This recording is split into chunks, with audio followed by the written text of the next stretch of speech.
o mucho sobre la idea que es contenedor y contenido y el efecto wow y hacia un camino sostenible. Tenemos hoy en día la presencia de tres grandes de esta temática en España. Talento de exportación, porque seguramente ya os están sonando los teléfonos desde fuera, porque el impacto que está teniendo la creatividad a nivel del contenedor es bastante amplia y seguramente pues con el talento que tienen no es por de menos que los estén llamando. Tenemos hoy en día como invitados especiales a tres casas, tres personas, tres protagonistas de esta temática, que ellos son, arranco por mi izquierda, tenemos a Ángel Salvador, viene de 100% chef, donde nace todo, que se ha convertido también en 100% barman, es decir, ha llevado su planteamiento de la parte de cocina, gastronomía, a la parte de coctelería. Tenemos a José Piñero, del taller de Piñero, donde también, entendiendo un poco que nace como un taller de creatividad enfocado al apoyo a la realización de bares, termina también haciendo parte a la hora de realizar contenedores, ¿no? Recipientes, gastronomía y coctelería. Y tenemos a Xavi Luesma, del taller Luesma Vega, quien junto con Esther Vega llevan el estudio que durante, corrígeme si estoy mal, más de 10, 15 años alrededor de esto, apoyando, estando de la mano con grandes chefs de España, pues han logrado dar esa idea del efecto wow, llevado a texturas, llevado a color, llevado a diseño, a nivel del recipiente, del plato, de la taza, de gastronomía a la hora de servir un plato. Gracias por estar aquí, gracias por acompañarnos.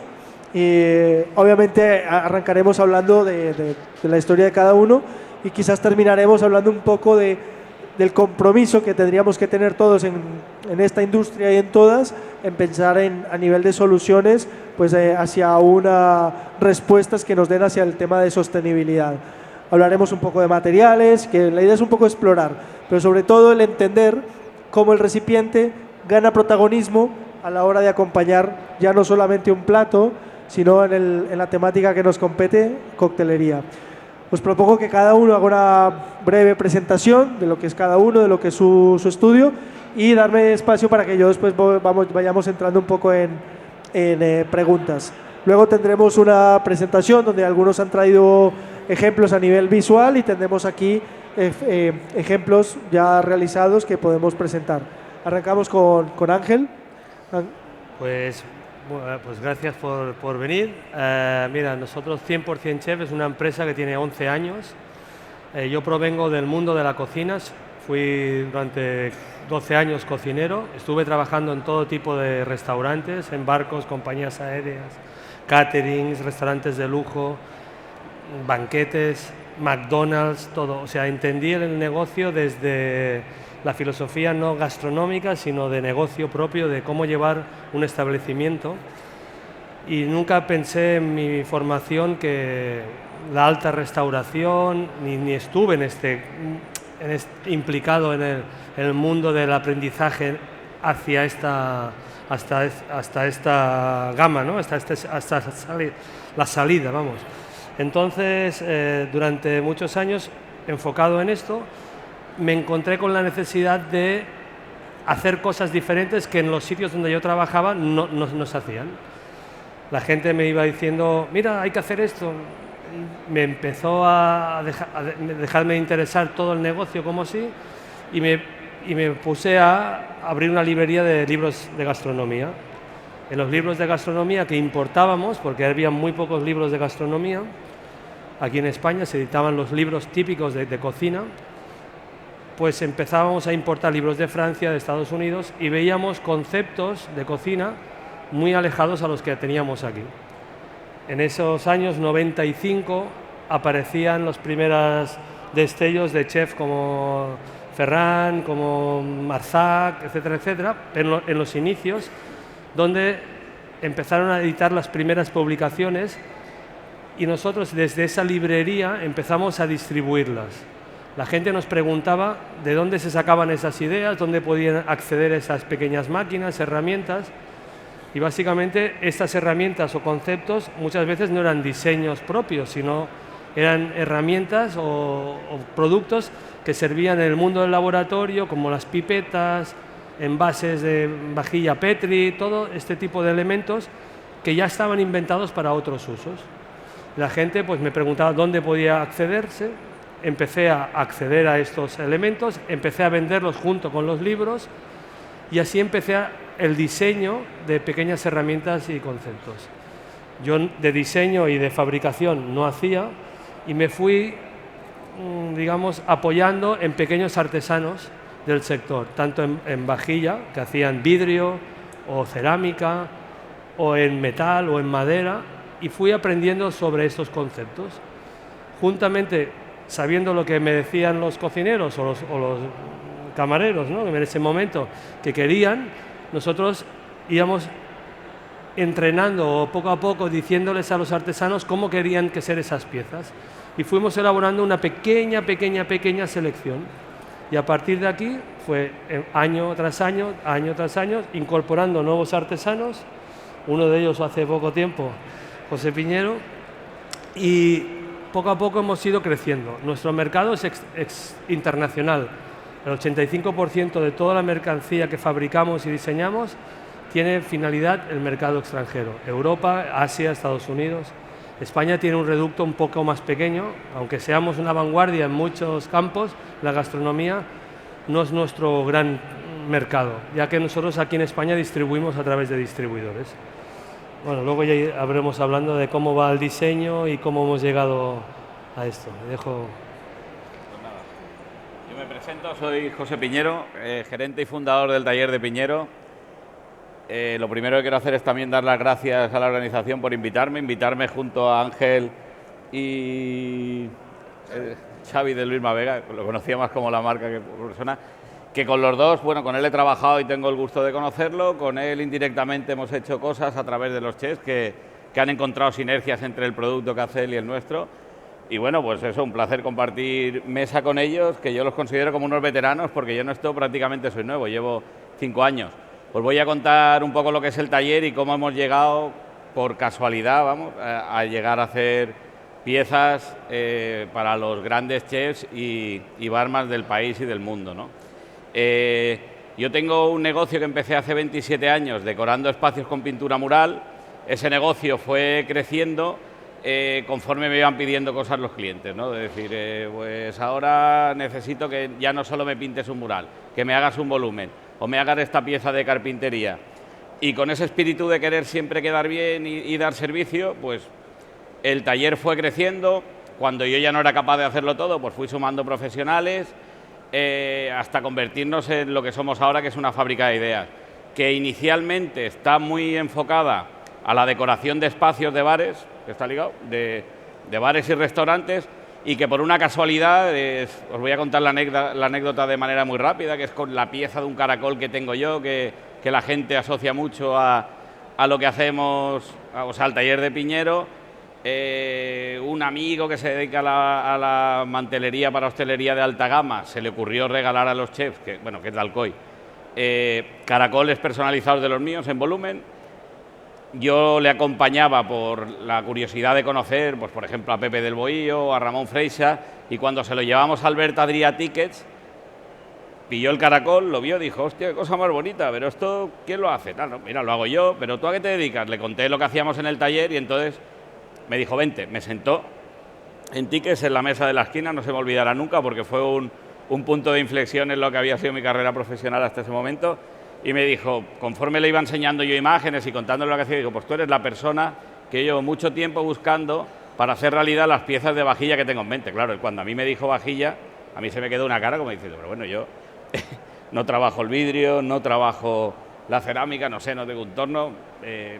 No sabía lo que me estaba comentando porque yo no conocía esa parte de la vajilla experimental que ellos ya estaban empezando a realizar, y que ciertas cosas, por lo menos en la parte que nos buscaban a nosotros, era muy difícil de conseguir a alguien que te lo hiciese porque en nuestro caso, en nuestro taller aglutinamos muchos oficios y eso ayuda a darles facilidad a ellos, porque ellos al final llevan el ritmo que llevan y bueno, pues en nosotros, él supo ver, al ver que es un visionario, pues supo ver que la capacidad que nosotros teníamos en el taller, por lo que yo le conté en ese momento, podía aplicarse a las ideas de vajilla que él tenía en mente. Tuvimos la suerte de que surgiese enseguida el proyecto de Hart Ibiza, con lo cual yo de golpe a repente me encontré en la mesa de mi despacho a Albert Adrià con su gente de confianza, Oliver y David Hill, el director artístico del Circo del Sol, o sea, estaba con los grandes referentes de la gastronomía, del mundo del espectáculo en la mesa de mi despacho y trabajando mano a mano con cosas que no existían en aquel momento, ¿no? Y bueno, pues surgieron unas piezas espectaculares cuya puesta en escena y en el entorno que estaban era todo al final la hostia. Y bueno, pues gracias a eso y a la generosidad de los hermanos Adrià, que yo creo que si vosotros habéis trabajado con ellos, a mí me consta que nos han ayudado mucho, porque otro a lo mejor te descubre, se calla, no se lo cuenta a nadie y dice, bueno, pues esto lo tengo yo para mí, ¿no? Pero ellos tienen esa tranquilidad de que van a seguir descubriendo cosas nuevas. Pues bueno, empezó así en manera escalado, casi que por orden de importancia, ¿no? De decir, pues bueno, ya entró Dani García, Paco Roncero, David Muñoz, tal, o sea, prácticamente trabajamos con todos y ahora lo que ha ocurrido es que se ha ido democratizando, o sea, esto no es prohibitivo el precio. Entonces, cualquier restaurante, aunque no tenga estrella Michelin, que tenga ganas de hacer las cosas bien, cuentan con nosotros. Y aquí es donde entra en juego aparte el tema de la coctelería. La coctelería que es una opinión personal, está siguiendo el rastro de la gastronomía, ya los bartenders son estrellas también, son mediáticos y tal. Bueno, pues se hicieron eco del trabajo que estábamos haciendo. Yo ya había hecho alguna pieza de coctelería para David Muñoz. Y bueno, también tuve la suerte de empezar pues con el mejor del mundo, considerado que es Simone Caporale, con los mejores de España, que son Diego Cabrera, que es para el que hicimos, por ejemplo, la pieza esta. He traído esto porque a veces es difícil imaginar lo que hacemos. Para Giacomo de Paradiso, etcétera. Y bueno, pues nos hemos encontrado también con un mercado súper importante y con el cual hacemos cosas tan chulas como con la gastronomía o incluso más divertidas, porque yo creo que como por la parte del tipo de negocio, de noche y tal, pues aún te da para que tenga más chispa lo que hace, ¿no? Y bueno, básicamente hasta ahora es lo que os puedo contar. Le doy paso a Xavi, cuéntanos un poco tus inicios. Gracias, Josh, por invitarnos, gracias por estar aquí. Nosotros somos artesanos del vidrio y diseñadores, trabajábamos con otros diseñadores, decoradores, teníamos una pequeña obra propia artística y un día nos visitó el equipo del Bulli para desarrollar una pieza que estaba haciendo en aquel momento Lucky Hoover, que era el diseñador industrial que estaba con el Bulli. Después de realizar aquella pieza y que funcionara, nos invitaron a trabajar en el equipo de diseño de la vajilla para las últimas temporadas del Bulli. Para nosotros fue un curso acelerado sobre gastronomía, porque no entendíamos mucho del tema, la verdad. Y eso fue en el 2003. Y en el 2010, como hubo muchísimo interés por muchos chefs, por el trabajo que habíamos hecho con Ferran, decidimos dedicarnos en exclusiva al tema de desarrollo de vajillas personalizadas. Creo que la clave del tema está en entender que el chef o el barman entiende que uno de los elementos para incidir en la experiencia gastronómica, uno de los elementos más es la vajilla, son los elementos de contenido o de continente, ¿no? Podemos decir. Igual que otros muchos, la iluminación, la comodidad de las sillas, el espacio de cómo se reserva, cómo se llega al restaurante. Hay muchos elementos que hacen que la experiencia gastronómica te sea más interesante o no. Y yo creo que el chef se da cuenta de que puede jugar con ciertas cosas para que esa experiencia sea más satisfactoria, mejor, etcétera, etcétera. Y además, en los estudios de gastrofísica de los últimos años están demostrando cómo influye la percepción de los sabores, las formas de las vajillas, los colores, y cómo influye también en la valoración de las expectativas de la experiencia, ¿no? Bueno, es un camino que hablábamos que está en expansión, ¿no? Porque es un fenómeno mundial y que, bueno, estamos ahí para ayudar a los chefs a que expresen su propio lenguaje. Voy a retomar contigo un tema. Yo recuerdo haber leído algo, no recuerdo exactamente la cita, pero estamos hablando de Elena Arsac, que para ellos fue como una revelación en el momento en que entendieron que la parte del efecto ese wow, que la persona recordara un plato, también estaba en el recipiente donde estaba ese plato. No sé si tú recuerdas algún tipo de experiencia que te hubiese querido transmitir alguno de los chefs con los que arrancaste a trabajar, porque digamos que como lo decía José, el que un barman hoy en día haya llegado a esto es muy reciente, ¿no? Porque la coctelería siempre se ha ido de mercadillo. O sea, los barman actuales han ido de mercadillo, pero el paso del mercadillo a tengo el artesano, tengo el proveedor que pone en materia mi idea, es muy reciente. En gastronomía ya lleva un tiempo, en cocina ya lleva un buen tiempo a nivel de plato. Si tienes alguna anécdota o algo de este punto. Sí, en el diseño de las vajillas nosotros dividimos dos bloques.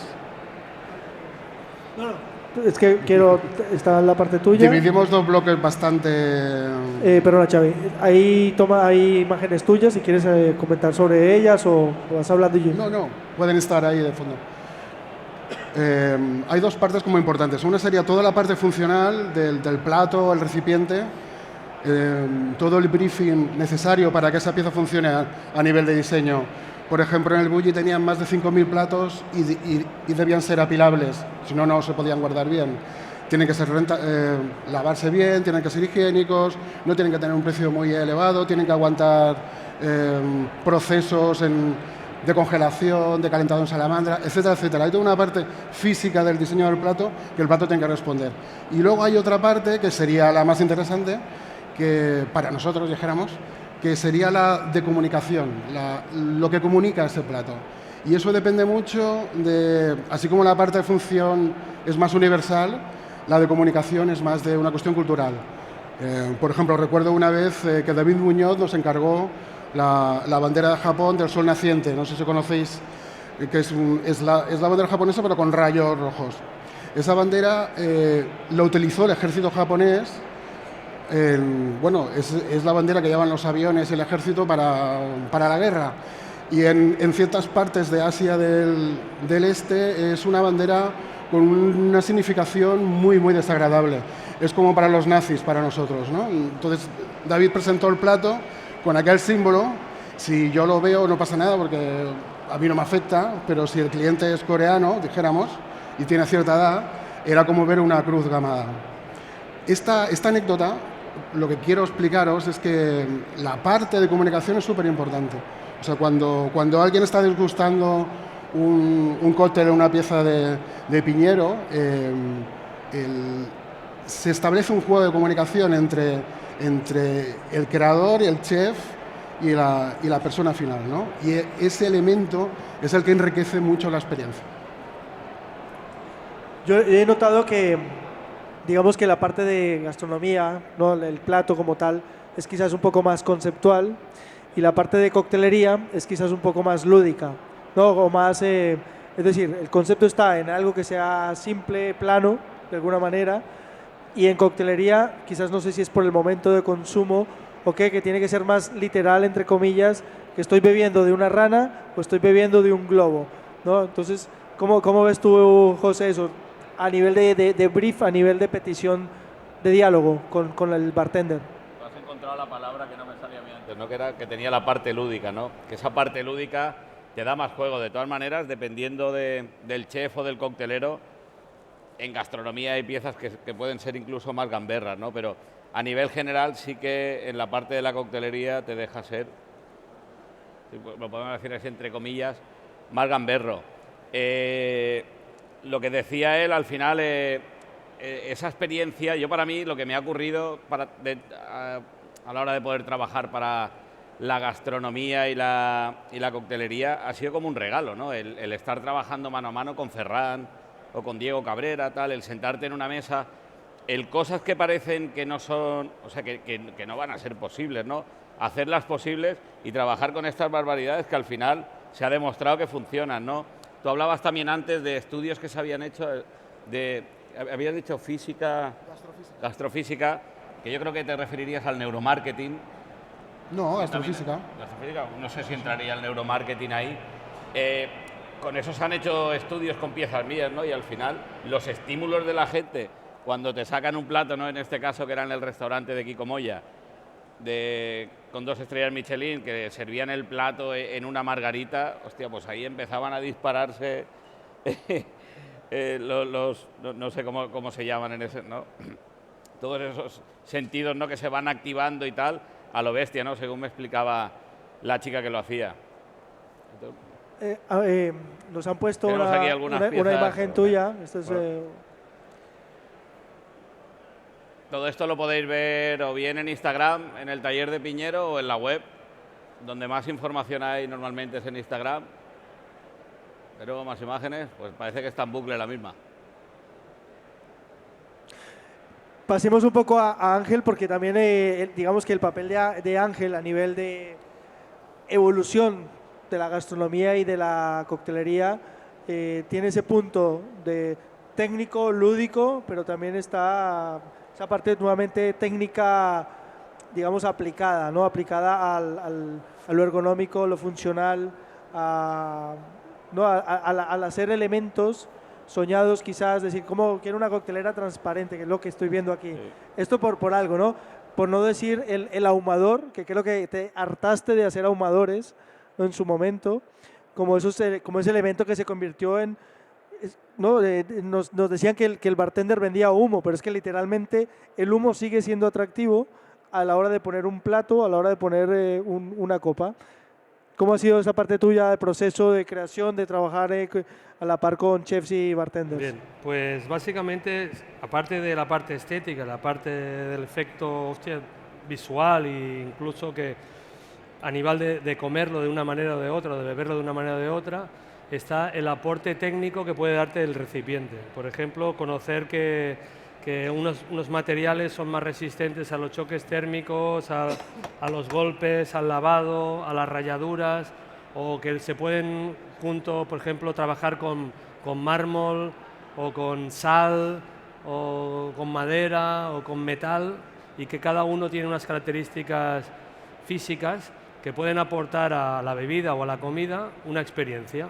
Por ejemplo, una combinación entre un vidrio transparente, sabemos que el vidrio trabajamos en borosilicato, no trabajamos con molde, normalmente todo el vidrio que lo hacemos es soplado, lo hacemos con un taller artesano que saben muchísimo sobre el trabajo en vidrio, pero evidentemente muchas veces el solo objeto como recipiente visualmente puede darnos una imagen y un concepto, por ejemplo una mini coctelera con tu pajita para beber, pero no nos da nada más. En cambio, con el tema del humo, por ejemplo, el humo, el hielo seco, el nitrógeno, el calor frío, el fuego, incluso servido en un cóctel, el recipiente tiene que poder soportar todos estos efectos, ¿no?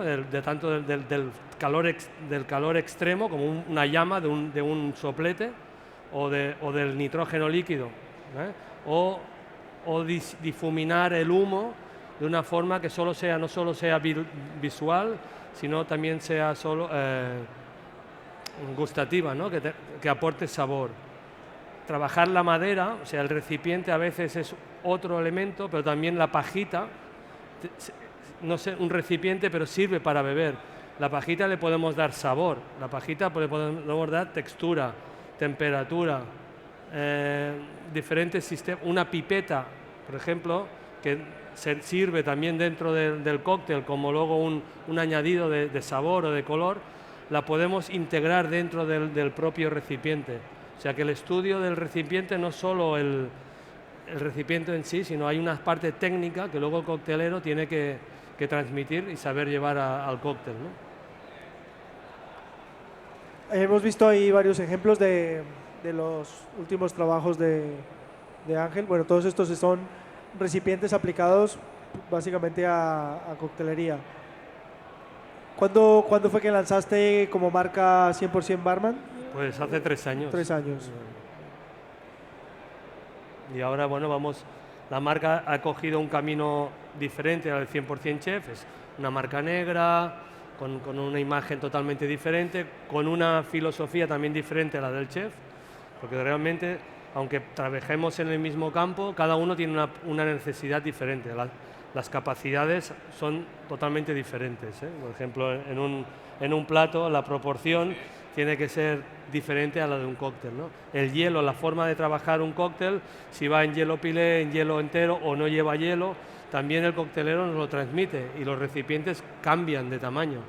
Nosotros al hacer piezas sin molde podemos hacer cualquier pieza, 1, 2, 3, 4, 5, 6 piezas, me lo puedes hacer un 20% más grande, pues por el mismo precio, casi puedes tener la misma pieza. Y esto en 15 días lo puedes tener fabricado. Fabricamos aquí en Barcelona, con lo cual no fabricamos en grandes volúmenes y nos permite trabajar en el mundo de la idoneidad, ¿no? de que cada cliente nos pida algo concreto. Se me ocurre una pregunta para Xavi, y es, ¿en qué medida crees tú que ha influido o influenciado la decisión de jueces de Estrella Michelin, el recipiente, el contenedor, a la hora de valorar un trabajo a nivel gastronomía España? Influye bastante. De hecho, los 3 estrellas Michelin, por ejemplo, se caracterizan por unas vajillas mucho más clásicas y de determinadas marcas. David Muñoz fue el primero 3 Michelins en España que rompe ese esquema. Supongo que los de la Michelin son muy afrancesados. La mesa francés de alta cocina suele ser de porcelanas francesas o alemanas, de un gran nivel, pero muy sencillas, redondas, modelos muy clásicos, dijéramos, ¿no? La introducción de la personalidad del chef en el discurso es lo que está haciendo que entren estos elementos. Y los de los Michelin tienen que adaptarse también a ello, ¿no? Porque tienen tendencia hacia lo clásico, dijéramos, en general, ¿eh? Yo supongo que hay otras guías que valoran otras cosas, como 50 Best o otros sistemas que valoran otras puestas en escena, etc. Y tendría algo que añadir, ¿no? Porque lo que ha dicho él tiene mucha razón, ¿no? Que los 3 estrellas Michelin están muy marcados por ese tipo de vajilla. De hecho, yo cuando empecé a hacer cosas de estas, habían chefs que eran como reacios, ¿no? Decir, no, yo aquí mantengo mi línea y yo no voy a entrar en ese juego. Y han acabado entrando, si no a lo mejor en la primera línea de estos restaurantes, en el tema del catering o esto, y luego ya han acabado metiendo algo de este tipo de piezas más estrafalarias, ¿no? Dentro de su carta de 3 estrellas Michelin. Quería añadir también otra cosa antes, porque hablabais vosotros, ¿no? De todas esas cosas que se tienen que tener en cuenta, ¿no? Sobre todo tú, ¿no? Que hablabas de que sea lavable, apilable, tal. Pues lo mío se salta todas las normas de esto, ¿no? Lo mío, pues igual no es recomendable meterlo en el lavavajillas o simplemente no cabe porque es una pieza así de grande, no es apilable, ocupa mucho sitio, para que tiene otras ventajas, ¿no? En el efecto wow, yo creo que este tipo de piezas, cuando tú te sacan una ración de jamón en una pata de jamón cromada sobre una madera tal, pues la hostia. Yo creo que todo eso compensa la otra parte. Luego estas piezas no son apilables, pero son esculturas, con lo cual las puedes tener dentro de la sala y son otro elemento decorativo. Están cumpliendo como otras funciones, como toda esta vajilla. Cuando tú tienes en la trasbarra de una coctelería, todas estas piezas están cumpliendo esa doble función que os estaba comentando yo, aparte de decorativa, ¿no? Tienen otras ventajas, que cuesta mucho de que se rompan, etcétera, pero vamos, se saltan muchos cánones de lo que normalmente un chef te pide que tenga que ser una de las piezas. No la puedes meter en la salamandra, claro, yo me tengo que inventar luego otras cosas, ¿no? De meterle una piedra de pizarra a una de las piezas mías o una pieza de vidrio, que muchas veces nosotros, como decía antes, hemos colaborado indirectamente y David Muñoz, pues a mí me está pidiendo por una parte una cosa que va a servir de soporte para lo que hace este hombre.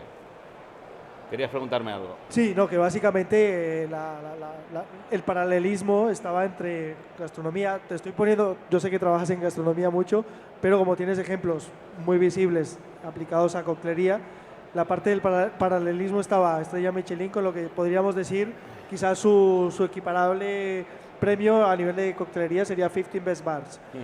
Has entrado en un proceso de trabajo con Diego Cabrera, con Giacomo Gianotti. Sí.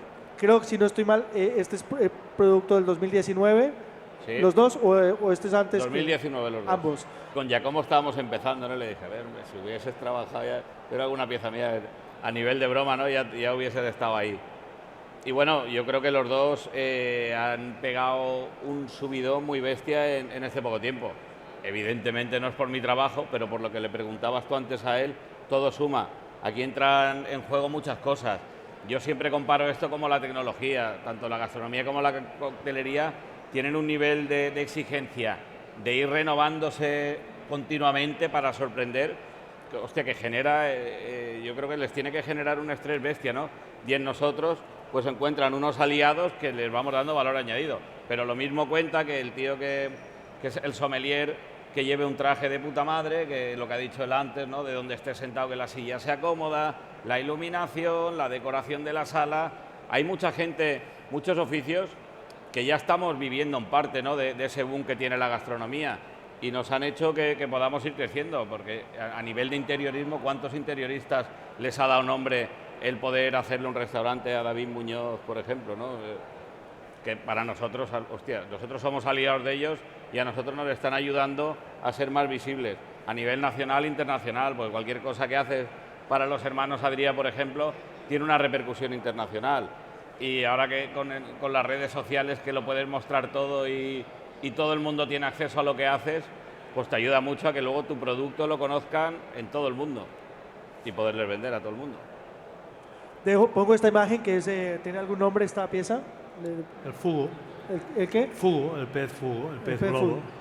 Vale, aquí salen tres conceptos que son, bueno, el título de la charla le ponemos el efecto wow, porque el efecto wow de hecho viene quizás muy utilizado en los hoteles. Tienen un afán, una prisa porque todos tengan efecto wow, ¿no? Lo otro es llevarle el efecto wow o la idea del efecto wow al consumidor a nivel marketing, sería instagrameable. Ahí es lo que te quería comentar yo, ¿no? ¿no? Pero en últimas, también de parte quizás de comunicación, que a mí es una palabra que me gusta, que siempre la tengo presente, y es memorabilidad. O sea, es memorable, es recordable. O sea, tú te pones un cóctel de estos, un plato como el tuyo, que cuando lo tocas tienes algo, un plato con un relieve que semeja pues las montañas de Galicia o lo que sea, esto es memorable. Más allá de que lo memorable es que me lleva al corazón, lo instagrameable es la acción de acordarlo y de socializarlo, ¿no? Y el efecto wow es ese primer impacto, ¿no? Tenéis en el brief, cuando trabajáis con chefs y bartenders, un poco esa urgencia o esa necesidad, Ángel. Bueno, a mí los chefs o los barmans que vienen a casa, porque nosotros poco vamos a casa de los chefs, vienen con una idea. Normalmente vienen con una idea, no con una exigencia, porque hay cosas que no son imposibles, pero son inaccesibles a nivel de precio, porque no es un tema de posibilidad, se puede hacer muchas cosas. Pero siempre vienen con idea, o bien Giacomo, o vienen otros barmans, y este año queremos trabajar el mundo de la magia, o este mundo queremos trabajar el mundo de los rococó. Entonces nosotros, a partir de unas ideas y de unos cócteles que ellos nos proponen, intentamos hacer esas piezas y les damos a ellos un soporte en ideas. Ellos a lo mejor dicen, yo quiero hacer como un polo magnum y de vidrio y tal. Sí, nosotros lo que hacemos es, vale, haremos ese polo, pero el palo lo haremos de madera, haremos una base de vidrio, el palo de madera, te marcaremos el logotipo en el palo de madera, y vamos trabajando todos estos aspectos con él durante un tiempo, y mantenemos digamos, este tiempo de trabajo conjuntamente, a veces por teléfono, a veces por fotos de WhatsApp. Mira, tengo la pieza, vienes, la ves, la pruebas, y vamos trabajando durante todo un año. A partir de ahí creamos esa vajilla y que la mantenemos para ese cliente. Es cierto que durante ese periodo de trabajo vamos descubriendo formas de trabajar diferentes, hemos descubierto un nuevo campo, porque el decir no, esto no lo hacemos, no nos lleva a nada bueno. Entonces, intentamos mejorar y hacer cosas de alguna manera cada vez mejor. Entonces también nos pasa esto, por ejemplo, este pez globo viene de un pájaro. y del pájaro viene un pájaro con alas. Y del pájaro con alas viene una chica, una chica que de aquí de Barcelona, que era coctelera, y dice, mira, ¿me puedes hacer este tatuaje? No, este tatuaje, y era un pez globo. Ah, pues yo quiero que... Y dijimos, hombre, vamos a hacerlo. Y lo hicimos, y fue un gran éxito. Solamente era porque la chica quería hacer un globo, un pez globo. La medusa fue otra inspiración. Vimos otro producto. Yo soy un poco miope, no veo muy bien. Entonces, muchas veces por el trabajo y no llevo gafas. Y estoy en los sitios y veo algo y mi imaginación me lleva a pensar que lo que estoy viendo es una cosa. Cuando me acerco es otra. Pero lo que yo había visto, que no era de verdad, era la idea. Entonces, eso es lo que a veces pasa. ¿De acuerdo? O sea, que a veces la inspiración te llega, o te la trae un chef, o un barman, o ves algo mal, o ves una revista que te emociona ese efecto y dices, esto lo puedo transportar hacia otro lado, ¿no? O sea, ahí está la creación. O sea, más que querer representar algo que un chef, las montañas, no somos tan profundos, ¿no? Vamos más a directos a lo que nos piden, vamos. Hablemos un poco del taller, del back office, ¿no? Donde estáis, qué infraestructura se necesita para hacer este tipo de cosas. Yo entiendo que Ángel produce de alguna manera en serie, es decir, no produces bajo pedido, tú tienes unas líneas de trabajo, o sea, yo te puedo pedir 5 o 50 de estos, ya los tienes hecho. De alguna manera tú trabajas más personalizado. Está limitado, porque tenemos más de 3.000 referencias, es imposible tener, de algunos productos tenemos miles y otros productos tenemos 10, 15. Si hay gente que te llega con el pedido típico de 50, pues hay que fabricarlo, pero porque lo fabricamos nosotros en taller, tardamos 1, 2 semanas, 3 semanas máximo y podemos servir el pedido. Ya, pero la idea era un poco si quizás tú ya tienes partes de un catálogo, sí. Tú ambos son un poco más ad hoc, ¿no? Sí. Xavi también, ¿verdad? A nivel de la producción, si tú produces una serie de vajillas y te puedo pedir la vajilla 17 y tienes 4 o X número de cajas en stock y vendes, o todo, en el caso de José, es todo... Tenemos un pequeño stock y tenemos un showroom, un espacio con piezas y luego todo es bajo demanda. También trabajamos con un catálogo y habitualmente acordamos con los chefs si desarrollamos algún modelo o alguna serie, de si al cabo de 2 años después de que lo tengan en exclusiva poderla comercializar nosotros, llegamos a ese tipo de acuerdos y vamos ampliando el catálogo poco a poco. Vale. Vamos sacando cosas, metiendo... Has tocado un punto que lo quería tocar y comentar, que es la parte de la exclusividad y es la parte de patente, ¿no? Quizás un poco a nivel técnico con Ángel hemos tenido esta conversación a nivel de maquinaria, ¿no? Porque Ángel desarrolla maquinaria. Y le preguntaba yo a Ángel en su casa, que es 5 plantas de producción, de almacenaje y tal, si se patentaba todo. Y él me decía que realmente es admirable decir, pierdo más tiempo patentando que pensando y produciendo. Por lo tanto, ya me van a copiar, pero ya saben que me van a llamar y voy a crear nuevas cosas. Las patentes son una cosa, los diseños son otra, los modelos de utilidad son otra. Las patentes son cosas mucho más complicadas. Las patentes son nacionales, europeas, mundiales, que todos los países no las cumplen, pero los costes de protección normalmente suelen ser altos. Y no solo ya el hacer un modelo de utilidad o un diseño, tienes que dedicarte y hacerlo por una gente, porque al final si lo tienes que hacer tú en plan barato lo puedes hacer, pero no lo sueles proteger muy bien. El problema no está aquí, el problema está en que aparte de eso se te puede copiar de alguna manera, impunemente, porque yo he tenido modelos protegidos, modelos de utilidad, incluso diseños, y los han copiado, incluso le han puesto hasta mi logo. Entonces, claro, el problema es que tienes que luchar y gastar dinero en abogados y luchas internacionales para proteger tu propio diseño. Entonces, claro, al final, es tan caro eso como más caro eso que incluso haberlo registrado. Al final me he dado cuenta que, mira, oye, lo que hago es a veces patento o registro algunas piezas o algunos componentes de las máquinas solo para intentar proteger un poco la exclusividad del producto. Básicamente es eso, lo intento porque es que si no gastaríamos mucho esfuerzo y dinero. Entonces, no, sabemos con que las ideas fluyen continuamente, Nosotros, por ejemplo, cada año sacamos más de 300 nuevos productos y descatalogamos a su vez unos 200, 250. Hemos ido creciendo cada año. O sea, es imposible hacer eso, ¿eh? Y a nivel de exclusividad, ya que el trabajo, digamos, es más artesanal, valga la palabra. En mi caso es totalmente inviable. Llevo apenas 5 años trabajando para la alta gastronomía y la coctelería y ya tendré cerca de 500 piezas diferentes. Es imposible de patentar. Y luego además es que lo nuestro, la parte más atractiva a lo mejor es esa exclusividad, ¿no? Cuando desarrollamos la pieza esta, pues esto al final lleva un curro de la hostia. O sea, primero lo tienes que consensuar con el coctelero en este caso, se hace un dibujo, lo haces que sea factible y acabas haciendo 8 piezas. Y ahí muere esta pieza. O sea, se han hecho 8 piezas. Todo ese trabajo se ha hecho para 8 piezas. Yo no sé vosotros si con esto hacéis negocio, pero yo hago poco. Nos pasa igual. Bueno, ya te vemos. ¿Qué pasa? No, hablo en serio yo.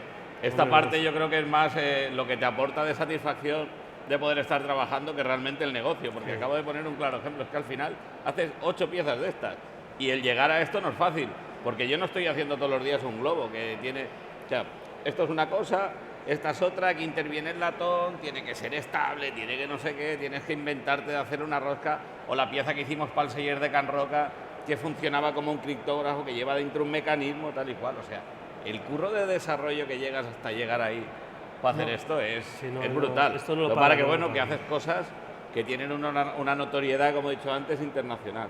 Yo quería añadir algo, antes hablabas de la era de Instagram y tal, ¿no? Yo hablaba de que el éxito de las piezas estas, por una parte es esa necesidad que tienen de ir sorprendiendo y cambiar, ¿no? Y en eso somos aliados, pero luego la parte de Instagram ha ayudado mucho también, porque tú cuando vas a un restaurante y algo está muy bueno, tú no puedes, ¿cómo pones en Instagram una foto y estás transmitiendo que eso está muy bueno? Es muy difícil, ¿no? Entonces, pues juegas ya con otras cosas, es esa presentación. Y cuando la presentación que la hacen de puta madre, que le meten sus productos tal, encima está sobre un soporte que hace un tema coral bestia y que hace que todo el conjunto sea la hostia, pues la gente lo primero que hace es sacar el móvil, fotografiarlo, compartirlo en redes sociales y te están haciendo publicidad entre todos sus seguidores, etcétera. Yo tengo una anécdota con piezas de catering que hicimos para el sorteo de la Copa Davis, en el cual la gente normalmente en un catering, cuando salen con la bandeja, lo primero que hacen es lanzarte a coger la comida, ¿no? Pues aquí la primera intención era lanzarse a coger la comida, veían la pieza y sacaban el móvil y lo fotografiaban primero antes de lanzarse a coger el producto. ¿Querías añadir algo a ese punto, Xavi? Perdona, es que ¿Querías añadir algo a ese punto?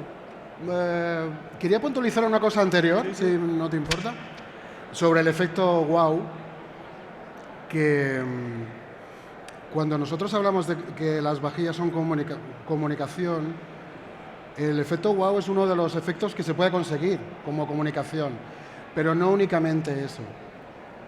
Por ejemplo, las vajillas para Mugaritz o para Enigma o algunas de Paco Pérez trabajan otros conceptos como el silencio. Es decir, son vajillas que son del mismo color que el mantel, que pasan desapercibidas, que no aportan ningún tipo de información relevante para que te puedas distraer y dan el protagonismo a la degustación. Con lo que te quiero decir, por ejemplo, que para un coctelero clásico, un cóctel clásico, quizás lo lógico es que fuera en un vaso clásico, pero no cualquier vaso clásico, sino debería ser un vaso con cierta referencia, un diseño de los años 50, un de Rascala, no sé, algo interesante, no sé si me explico. Pero ese efecto wow no se consigue si la otra persona no es sensible a ese efecto wow. Es decir, tú puedes poner un vaso de Rascala que seguramente vale 250 euros un vaso en un cóctel, y si nadie entiende que es de ese diseñador y que tiene ese coste, nadie tendrá un subidón de adrenalina por probar ahí un cóctel, ¿sabes? Que el juego ese del efecto wow depende mucho de la cultura de la persona, depende mucho de dónde estés, depende de una serie de juegos que tienen que engranar, ¿no? Y bueno, como punto final quería sacar la parte de sostenibilidad, no les voy a hacer ninguna pregunta trampa, pero como estamos hablando un poco también de lo del brief, ¿no? Es decir, de qué información están captando cada día con el trabajo personalizado que desarrollan, es si ya están notando de alguna manera una intención en la búsqueda de materiales con un poco con este brief. ¿Hay un interés de los chefs, de los bartenders, en replantearse o plantearse qué va a pasar después, si esto cumple algo o tiene una intención a nivel de esto? ¿Tienen algún feedback respecto a esta parte? Yo personalmente, de parte de los bartenders o de los cocineros, ninguna, de ninguna clase. Es un tema más a nivel de empresa, que queremos cumplir con nuestro medio ambiente y con nuestra manera de pensar, nuestra propia filosofía, ¿no? A la hora de los materiales. Sí que es cierto que tenemos clientes, distribuidores, porque nosotros muchas veces no trabajamos directamente con los cocineros o los bartenders, sino distribuimos a través de distribuidores, y muchas veces sí que los distribuidores, para cumplir sus normas, que ellos mismos se imponen, ¿no? Las ISOs, etcétera, etcétera, nos piden mejorar nuestro packaging, por ejemplo, no solo por la calidad, por la resistencia, por contar que esos vasos que habéis visto son de vidrio y tienen que dar la vuelta al mundo. Tienen que llegar desde Barcelona hasta Hong Kong, tienen que pasar por couriers, por aeropuertos, descargados en furgonetas, y estos productos, aunque parezcan delicados, son fuertes, pero claro, el trato que se les da no es el mismo. Entonces, tenemos que asegurarnos que estos productos tienen que llegar. Entonces, ¿cómo lo hacíamos? Antiguamente cogíamos este envase, lo poníamos en papel de plástico de burbujas, en una caja de cartón, lo poníamos también con gusanitos de poliestireno. Claro, intentábamos que ese producto llegara. Pero esto a nivel medioambiental es insostenible, porque la cantidad de kilos, bolsas y bolsas de gusanito, rollos de plástico que gastamos mensualmente, eso era ilógico, ¿no? Entonces, poco a poco fuimos investigando, encontrando otros materiales que iban sustituyendo, que la industria ya iba poniéndonos en nuestras manos, y hasta llegar a los adhesivos de las cintas de pegado que fueran de papel, con fibras naturales. Las cajas también, hemos abandonado las cajas cloradas. O sea, hemos intentado buscar todo tipo de materiales lo más sostenibles posibles. Incluso tenemos ya distribuidores que hay un compromiso junto con nosotros y con la empresa de transportes, que nos exigen que cuando paleticemos utilicemos el menos plástico, protección de embalaje, porque claro, nosotros tenemos que enviar esta vajilla, que es bastante delicada, a Alemania o a Francia o a Italia o a Estados Unidos, y nos piden, con ese compromiso junto con la empresa de transportes, ellos y nosotros, que los embalajes globales, las cajas de cartones, los plásticos retractilados, etcétera, disminuyamos como mínimo en un 50% el material que hasta ahora utilizamos para el embalaje. Cintas de muy frágil, adhesivos, plásticos, sobres de documentación.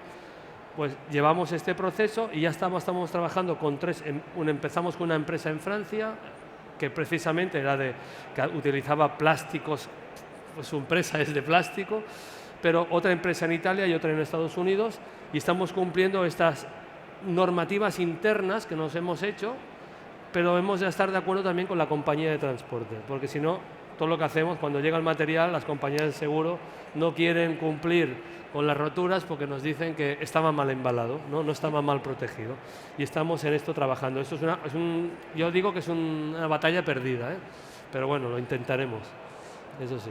Yo aquí puedo aportar poco. A nivel de exigencia de clientes no he tenido ninguna demanda así de que todo esto sea sostenible. Oye, pues sí que nuestro producto, pues al final de alguna manera es artesano.